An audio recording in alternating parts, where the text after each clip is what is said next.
Itoobiya oo xilkii ra'iisul wasaaraha iska casilay Desalegn Haile Mariam waxa kale oo iska casilay gudoomiyaha xisbiga talada haya EPRDF-ta iscasiladan waxay ku soo beegantay waqti qaybo dalka kamid ah rabshado ay ka dhacayaan rabshadahaas oo sababay in dad badan ay dhintaan kuwa kale ay ku dhaawacmaan qaarna ay barakaceen kuwa kalena jeerasha laga buuxiyay inkasta oo qaar badan la cafiyay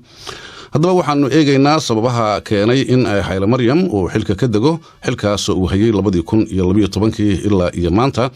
waqtigaas uu geeriyooday ra'iisul wasaarihii hore Mele Zenawi wariyaha BBC-da Raga Xasan iyo toos iminka u fadhiya stuudiyaha iyaga ee Nairobi raage waa mahadsantahay bal marka hore waxaad nooga warantaa khudbadii ra'iisul wasaaraha iscasilay iyo wixii dheeraad ku soo kordhay iyo sababtii uu cuskaday عبد النور خطبة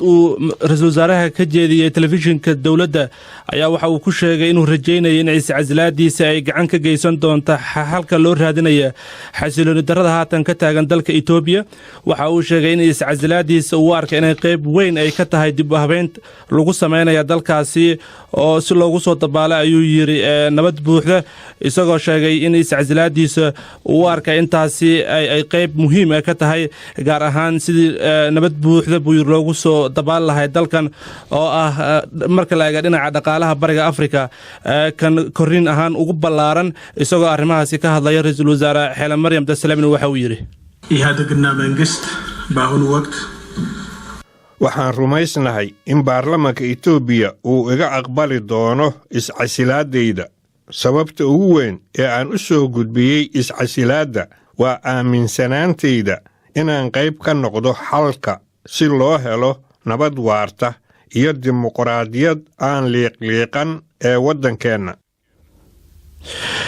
عبد النور waxaad ogsoon tahay in iscasilaadiisa ay daba socotay rabshada dalkaasi ka dhacay taasoo ku qasbay dawladda inay sii deysay in ka badan 6,000 oo maxaabiis siyaasad u xirnaatan iyo bishii January boqolaal qof ayaana ku dhintay rabshadahaasi oo bilowday sanadii 2015 oo ka bilowday inta badan gobolada ugu dadka badan dalkaasi ee Oromia iyo gobolka Amxaarada xasilooni darradaasna waxay markii hore ku bilaabatay diidmo ay dadkaasi diidnaayeen qorshe ay dawladda ku ballaarinaysa caasimadda Addis Ababa balse markii dambe isku bedelay carad dadweyne oo ka dhan ah waxay ugu yeereen xadidaad dhinaca siyaasadda ah dhulboob iyo sidoo kale tacdiyad dhinaca xuquuqda aadanaha ah waxayna taasi horseeday in dawladda xaalad degdeg ah dalka ay geliso muddo 10 bilood ah balse waxaad moodaa in taasi aysan xalilin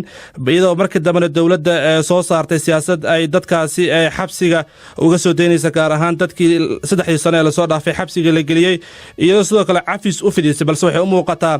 intaasi aysan gacan ka geysan wali xalilida arintaasi iyadoo isbuucan aan aragnay mid kamid ah mudaaharaadada ugu ballaarna oo ka dhacay goboladaasi gaar ahaan caasimadda Addis Ababa oo in ka badan 10 qof ay ku dhinteen waxayna u muuqataa Cabdi Nuur inuu xoogaa jiray kala qaybsanaan xisbiga talada dalkaasi hayo qaabka arintan loo xalili lahaa Haile Mariam hadalkiisana waxa ka muuqatay in uu leeyahay siyaasadda wali kama tanaasulin balse waxaan doonayaa meel ka baxsan xilka inaan ku sii wada dib habeynta oo xalka qayb ka noqdo waa tahay taasi waa tii dawladda ee wadanka sida looga dareemay gaar ahaan mucaaradku ma ka hadlay arintan mucaaradka ayaa durbaba arinta ka jawaabay waxaad moodaa in arintan ay soo dhaweeyeen balse ay leeyihiin arinta wali fari kama qodno Gatana Balja oo ah gudoomiye ku-xigeenka mid kamid ah xisaabta mucaaradka xisbiga loo yaqaan Blue Party ayaa waxa uu sheegay in tan ay ahayd mudaaharaad ay dadka sameeyeen mid ku khasabtay ra'iisul wasaaraha inuu iscasilo balse waxa uu sheegay in taasi tahay bilow oo loo baahan yahay mas'uuliyiin kalena in ay arintan ku daydaan ra'iisul wasaaraha uu sameeyay awoodana dib loogu soo celiyo sidoo hadalka u dhigay dadweynaha waxaanu ku tilmaamay inuu war aad u wanaagsan isagoo sheegay in waxa ugu yeeray halgankan uu sii socon doono raage waa tahay ra'iisul wasaarihii waa kan waa iscasilay maxaa marka la filayaa inay xigaan siba hoggaanka wadanka iyo dawladdiisii iyo wixii oo dhan ma wada raacayaan yaase keenayo soo xulaya ra'iisul wasaare cusub waxay muuqataa in wadanka uu ra'iisul wasaaraha u gudbiyay si rasmi ah iscasilaadiisa isla markaana xisbiga dalkaasi ee talada haya EPRDF sida uu ra'iisul wasaaraha u sheegay uu ka aqbalay balse wuxuu u baahan yahay marka hore xisbigaasi golihiisa inuu fariisto si uu arintan uga hadlo isla markaana baarlamaanka loo gudbiyo si ay u ansixiyaan ra'iisul wasaaraha iscasilaadiisa haddii arintaasi ay ansixiyaan xisbiga ay mar kale u taalaa soo magacaabida ra'iisul wasaare kale aad iyo aad baad u mahadsan tahay wariyaha BBC da Raaga Xasan isla Nairobi khadka telefoonka iminka toos waxa ugu jira Dr. Cabdiwahaab Sheekh oo aad maqashaan had iyo jeer inuu faalooyin ka bixiyo arrimaha gobolka Dr. Cabdiwahaab aad iyo aad baad u mahadsan tahay maqashay iscasilaadda ra'iisul wasaaraha ma oran karnaa xalka uu sheegayo inay u noqoto dhibaatooyinka wadanka uu ka sheegay daawo waa u noqonaya iscasilaadiisu horta cabdinuurow ninkan asalkiisa iscasilaadiisa waxaa loo micnayn karaa 3 arrimood weeyaan mid ugu horeysa horta ninkani wuxuu kasoo jeedaa qoomad yar oo yar walata waddanka koonfurta waddanka Itoobiya wuxuu ku guuldaraystay in mucaaradka macnaa uu dejiyo wuxuu ku guuldaraystay mudaaharadii dhacay inuu damiyo wuxuu isku dayay xataa inuu ilaa 6,000 oo maxaabiis oo xabsi ka sii daayo waxna way u shaqayn kari waayeen marka hadda wuxuu ka fikiray oo kaliya mustaqbalkiisa ayuu ka fikiray ninka waa nin mutacalima waa runtii yani runtii siyaasadda muddo badan ku soo jiray ma qabadeena waa ka imaaday marka wuxuu isleeyahay marka yani hadii arrintu saa ku safraha ka baxdo macnaha waxa weeye waa mustaqbalkiisa ayaa halis galaya marka wuxuu diiday Itoobiya isagoo macnaha prime minister inay dunta ayuu diiday maartay taas macnaha waxa weeye isagoo aad ba looga maahan karaya in marka fursad uu siiyo in yani prime minister kala meesha uu yimaado wadanka uu samata bixiyo taamid weeyaan runtii waxaan oran karaa waa arrin dimuqraadi ah runtii talaabo hor loo Itoobiya kusoo birto ama Afrika kusoo korodhay wadalka Zuma laftiisa waa wascazilay marka waxaas waxay muujinaysaa Afrika inay baraarugaysa midda labaad oo raba inaan arrinta labaad lagu macnayn kara waxay tahay Cabdinuurow halkan waxaa ku dhamaaday Itoobiyadii ay taqaanay adduunku u yaqaanay sanado badan u yaqaanay qarniyo badan u yaqaanay oo ay xukumi jireen Tigreega iyo Baartay iyo Amxaarada ay xukumi jireen ayaa halkan ku dhamaaday waxa Itoobiya marka la soo diristay waxa weeyaan waa bog cusub iyo taariikh cusub maxaa yeelay nimanka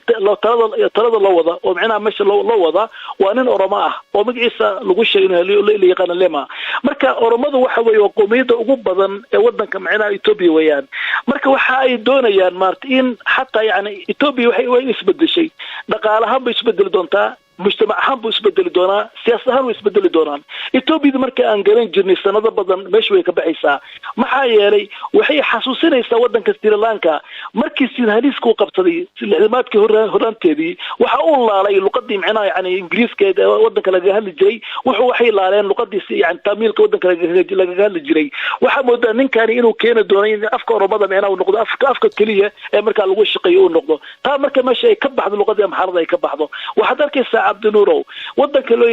qoomiyadda loo yaqaanay Oromada waxa weeyaan waa qoomiyadda ugu badan ee bariga Afrika waa loo yahay laakiin hadii uu af baabiyo af kale uu keeno xal ma tahay